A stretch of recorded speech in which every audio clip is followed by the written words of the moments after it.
Welcome to the Pathmonk Presents podcast. My name is Sean Donnelly Lewis, and I'm super excited about our episode today. We have Kate Shippey on the show. She is the Director of Marketing and Customer Success at FSET.ca. Kate, how's it going? Hi, Sean. Thanks for having me. I appreciate it. Okay, FSET.ca. What do you guys do? Yeah. What's your story? So FSET Inc. or FSET, our website's FSET.ca, FSET.inc. So FSET, we've been in business for about 21 years. And we are a small managed service provider based out of Kenora, Ontario. Kenora is basically 2.5 hours east of Winnipeg, Manitoba in Ontario. And I guess the best way to describe us is we are progressive, innovative, and essentially a trendsetter when it comes to being a managed service provider. Yes, there's all the buzzwords in there, but that's truly the essence of FSET and what we are doing. And I'll talk a bit about that. So we have 4 pillars in our business. We have desktop as a service or server-based computing. We have managed services. So essentially we can either be your part-time IT team, we could be your full-time IT team, we can just be an extension of your IT team, but that's what we do there. Professional services. So consulting, training, onboardings, and then obviously hardware and software procurement. When you're working with FSET, it's really every single client's unique and different. It's not a cookie cutter approach. We've tried to go down that path and it just doesn't work for our business model actually. And so we have pandered and we have really just developing a catered approach to every single client, installation, migration, and procurement that they require. So some elements and some examples of what we do. Let's talk about our desktop as a service or server-based computing. So this solution that we provide is a solution stack for law enforcement. That's the best example right now. And that includes leveraging Samsung DeX or the Samsung platform and Citrix Workspace. And we have really worked with law enforcement agencies across Ontario, as well as Canada and other various parts of the world to pioneer implementing the mobility first or connected officer solution. And really what that approach is to help streamline hardware and software to remain secure, all while allowing the officer to have access to a full desktop experience, whether it's in the street, in the cruiser, or back at the precinct or back in the station sort of thing. So, and it really is allowing these officers to have the information at their fingertips, but not having to purchase various amounts of hardware, because we are leveraging Samsung DeX, which turns your phone into a desktop experience when plugged into an HDMI screen. So really you're getting one piece of hardware instead of having to get a mobile phone, the expensive laptop in the ruggedized laptop in the cruiser, and then some sort of PC back at the station. So that's one example of what we do. And then another great project of what we've really become passionate about is we actually just assisted one of our remote Indigenous clients of bringing SpaceX and Starlink to Canada. And right now, so originally it was just to help them get connectivity because we are their full-time IT team. And we just weren't getting where we needed to be with some service providers. So we found a better way. And thanks to the guidance and drive and passion of our CEO, right now we have 75 homes and businesses within this small community in Pathmonk that are now connected. And so I think one of the most beautiful things I heard our CEO say, you know, as of end of November, a student can get an online degree from Pathmonk, which before just wasn't an option. And now this systemic change that's happened in the community is going to help education, court systems, and healthcare. So those are some just examples of really cool projects that we've been working on and trying to make the world better. Wow, amazing. Yeah, it was fun. Don't mind if you say so, right? Just thinking, okay, you guys have all this business going on. Let's come back a little bit. How have you guys been able to grow the business? Has it been a lot of digital marketing? Has it been referrals, inbound, SEO, SEM, all the other things that people do to grow the business? What model have you guys used? So at first I would say, because we work with majority of B2G vertical, so healthcare, we work with law enforcement, I would say we work with very risk adverse vertical. Don't want to do anything too quickly. or don't want to change those budgets too quickly, which is a blessing and a curse. So with that said, we've really found some pioneers or advocates within our industry who did want to make that shift, who did want to make those changes, and really have leveraged their referrals and them being advocates for us. So that was really what's been driving our business, I would say, in the last 3 years. Now that we've really taken a new spin with this SpaceX Starlink thing, and we did get some publicity out of it, obviously, seeing that was one of the first deployments in Canada, we are getting a lot of inbound from our websites as well as our social media. And it's really trying to figure out, okay, what are the current leads? Who can we help? And trying to, my famous analogy, peeling back those layers of how can we make sure we can help these people? Because in some cases, it would be a great business hit or a win-win for both sides. So traditionally, I guess we've been referral, warm leads, going to events, and that kind of thing. And then with this SpaceX Starlink, we're really, because of that publicity, we're really trying to shift and focus more to being content leaders, industry thought leaders with in what we do. So it's really been a massive shift. And then what we're trying to do in the meantime is then, and we probably talk about this in a bit, figuring out how our website and our social and everything when we're out in the field reflects that. Yeah. So why don't we talk about the website? Where does that play in acquiring new clients? What role does the website play? Yes. So actually right now, this is great timing. So if anyone's listening that wants done really frustrated with the current website, we are in, you can still have a booming business and maybe not necessarily a really great website experience. For us, our website over Q2 and Q3 is going to be our major priority. And we're not doing a massive reshift in the content that's on our website, but it's really refining and becoming more concise in our messaging and putting up some really great pieces that we've developed, but just haven't put out into the everyday world. But developing a new website, developing that plan and the content and the writing takes a massive amounts of time. And when we're a very small business, we need to, with 2020, the big elephant in the room, lots of things stopped, and we had to make sure that we could keep that business afloat and keep our clients happy and that kind of thing. So a lot of those marketing activities and that marketing strategy, unfortunately, got put on the back burner. So now we're in a spot where we're ready to go. We have a plan, and it's just executing on that plan and really coming together. So our website, the fact how we want to bring in leads is really what you've talked about, and monitoring that customer journey. So where are they stopping? What are they doing? And wanting to learn what they're looking at. So we have a lot of great video content. We have a really great local videographer, and he develops these beautiful stories for us. And we want to put all of those on our website. And then, so really understanding, okay, are they watching the full 5-minute video? Are they watching 30 seconds of the video? And then when is that call to action coming in? And then from there, in that call to action piece, okay, what kind of lead is this? Is this someone who needs a new laptop? Is this someone that is looking for desktop as a service? Are they looking for managing consulting services? Really trying to capture that element right from the get-go, even if it's just a quick drop down, but really understanding how we can filter that process. And then on the back end, what we are doing is we've already implemented a CRM and having that tied into our CRM. So it's a holistic approach, but I don't think of it as a circle, so to speak. I think of it as a path or steps. That's the way I have to put it all into my brain.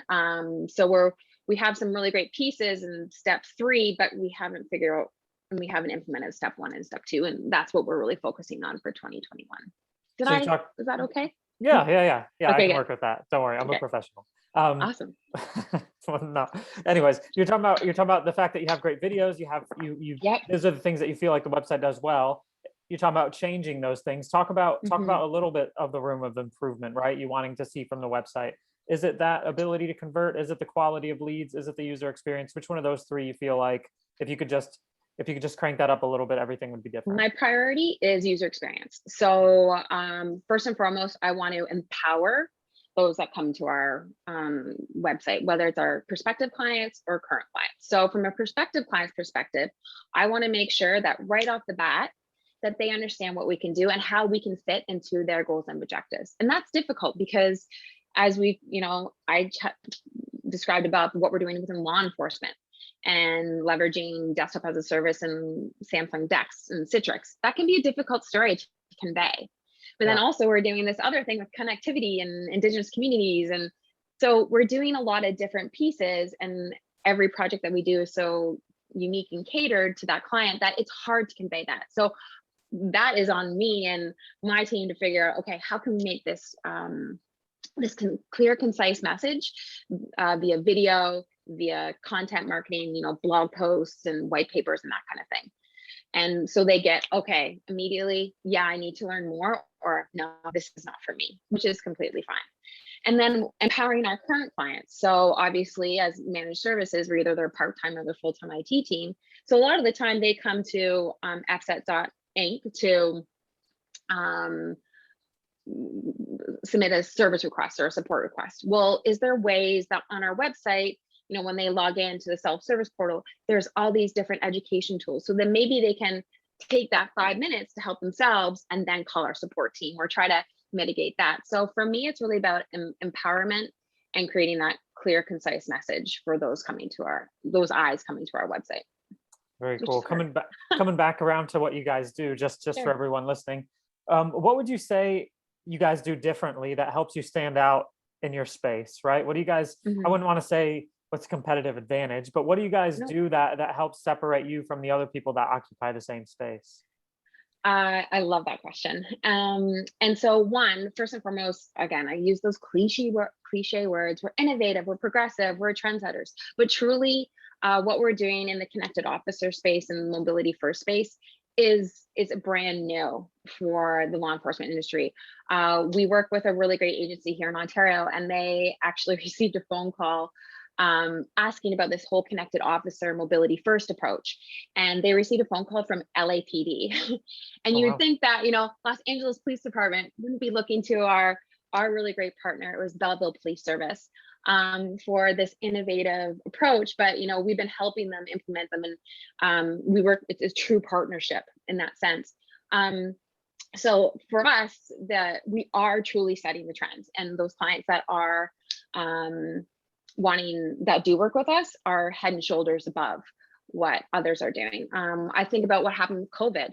I have friends that are in the within the work for law firms, and one of our law firms, they were able to pivot like that because we already had them in our server-based computing model, and so they were all sent home. And what we needed to find out was, one, do they have a laptop at home that they can leverage, or can we order them a new one? So laptop orders and became a shortage. So we were able to work with those clients in this law firm and say, okay, can we just get you onto your home computer, and you can leverage your Citrix workspace securely, have access to everything that you need in your desktop. And within 24 or 48 hours, we had everybody online. There was no disruption to their business. They were able to keep moving. So for us, I guess our value add is we really want to streamline. We want to keep it easy for everybody, and they don't have to worry. We don't want to make their jobs more difficult. We're trying to make their jobs easier. And I really, truly believe that. And what I see every day is our clients get that benefit. And we've really seen that shift with them being trendsetters and, change makers, especially with our law enforcement vertical. And, when we saw COVID, and now we're starting to see it with our healthcare providers that we work with. You talked about innovation for a second. I just want, with your marketing hat on, right? Just want to pick your brain for a second. What would you say is the biggest challenge for marketing when it comes to innovation? That innovation changes on a dime, and you have to shift.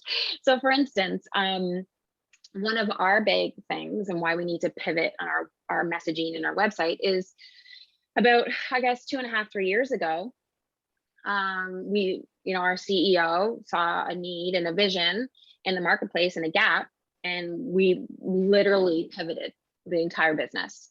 And, that takes time. and it takes time to make sure that when you've got the business model right, you've got the technology right, that this is actually going to stick. Those things take time, and then the ripple effect happens. Okay, so how do you market this? How do you message this? How do you talk about this out in public, and making sure that everyone's able to talk about it in that elevator pitch style sort of thing. So for us, now here we pivoted, and now we're not going to be pivoting too much again, but now we're going into other verticals like healthcare, and working with Indigenous communities and municipalities. And so we've got it really great for one vertical, and that's signed, sealed, delivered. But now I need to go to other verticals, and that innovation and that quick, it needs to all happen yesterday. And when you're a small team, it takes some time to formulate sentences and make sure that things that work, and gathering that feedback from clients and making sure everything's fine-tuned. So it is being agile in that word, and having agile marketing. And I'm a big believer of testing. So see if one thing works, and if it doesn't, that's fine. It didn't work. Let's try something different, and figuring out, okay, how can you do that in a cost-effective manner? Once again, if you could could focus on one of the marketing processes, which one would it be? Would it be the road mapping? Would it be the growth initiatives, marketing, messaging, reporting? Which one of those four do you think is the thing to focus on? For me today, marketing, messaging, because I think that's just my goal with the website and cleaning that up. But then from there, it's the growth marketing. That's the fun stuff. That is that's the sexy appeal of marketing, right? Doing the videos, developing the content for blog posts, being fun and cheeky on social media, getting client feedback. And that's all growth, because those pieces help you put things into the funnel, and help grow that funnel, right? So I think right now for me, my goal, first and foremost, messaging, because I need my vision, and I'm so laser focused on updating our website and improving that element of the brand. But then from there, it's all, okay, how can we do these fun growth pieces? And that's the stuff that I've had a lot of success in my career with, and that's the stuff that gets me out of bed every morning and gets me excited. And so that's going to be my second priority for Q3, Q4. Cool. Just to switch gears here for a second, I just want to talk about you as a leader. What kind of content do you consume to continue to grow as a person and as a professional? So I love to follow those that I want to follow those that I really look up to. So I obviously follow a lot of strong females, and those that I want to emulate. So obviously strong females, and but I also follow a lot of strong males in the industry, and just wanting to know what they're doing, what they see. I love everything Twitter, and I do a lot of Twitter following. For myself personally, I do read a lot of, I have a goal, I guess, like a goal book read. So in Q1, I like to read books about, self-help, or how to improve yourself. And, Q2, I want to do things around improvement of health. In Q3, I like to read about finance, and then, kind of start that cycle. So I really have been reading a lot about others people's journeys. So in this quarter, so I'm reading a lot of Valerie Jarrett. I just read Valerie Jarrett was part of the Obama administration. I saw her speak a couple years ago, just amazing. But then I also just read a book by the CEO of Axon, Rick Smith, and he Axon is a digital evidence management company, and also body worn cameras. And it was talking about how removing, guns from police work. So, that usually doesn't follow my Q1, Q2, Q3, but I found it really fascinating, and didn't think that I would really want to read those stories, but it was amazing, the tidbits and elements that I was able to take from their lives and their vision and their passion, and bring them into my own life, which was really surprising. And so we're slowly coming to the end of the episode, Mhm. but before we end, I would love to throw you into our rapid fire section. So Bring it this is on. basically just short and sweet, answer as quickly and honestly as possible. And then Sure. obviously feel free to elaborate. That's okay. All Okay. right. Deep breath. Okay, Kate, what was the last book that you read? I just finished Untamed by Glennon Doyle. Okay. Butchered her And name. what's the single focus that your company is focused on at the moment? Growth, and recovering from 2020. If there were no boundaries in technology, what would be the one thing you want to have fixed for your company today? Oh, good question. I don't. We are a technology company. I think we just need like one or two more bodies to help us like bring all these things together and bring all the technology together. Okay. We need more help. What is the last thing that kept you awake at night about your company? um, my workload. It's been a crazy 2021. And so we have some massive onboardings happening. And so I am pulling 12, 13-hour days, and it's across everyone's doing it. So that can become daunting and wearing and burnt out, especially in a pandemic world. But I wake up thinking about it, so might as well get up and do something about it. So often I do see other guys, part of the leadership team, where many a time at 4 o'clock in the morning we're chatting on Teams. So I'm not the only one. I don't look at it as a burden. Actually, it becomes exciting. Means you're in the right spot. If you were to start over, let's just say your professional journey, if you were to Mhm. restart all over again, what would be the one piece of advice you give yourself? Be patient and take that breath. I've really learned that. I think probably in the last couple of years when I completed my MBA. I really wanted everything in the beginning of my career right then, right now. I have to get the next job. I have to get the next promotion. And now I think it's an age and wisdom thing, but I think also my MBA teaching me just to ask those questions and learning more about myself. I am someone who seeks to understand. I ask a million questions, whether it's good, bad, or ugly, but I'm really trying to learn more to help the situation, see if I can help the situation, and educate myself as well, to put myself in that person's shoes. So I think my feedback, and something I'm very aware of every single day, is being able just to slow down, take that breath, and be patient with the process. All right, everyone. That was Kate Mhm. Shippey from FSET.inc. Kate, thank you so much for being on the show My today. pleasure. The last part of the show is the last word, and we always let our guests have the last word. So if you Mhm. feel like there's something that we missed, or you just want to sum up everything that we talked about today, whatever you want to say, I just want to give you the last word. The floor is yours.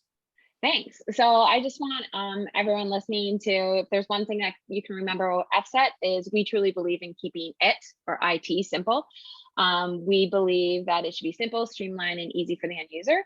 And we make it easier and let the back end and our team do all the heavy lifting. So if you're interested in learning more, check us out on LinkedIn, Twitter, and Facebook, or check us out at fset.inc. Thanks for being on the show today, Kate. No problem. My pleasure. Thanks.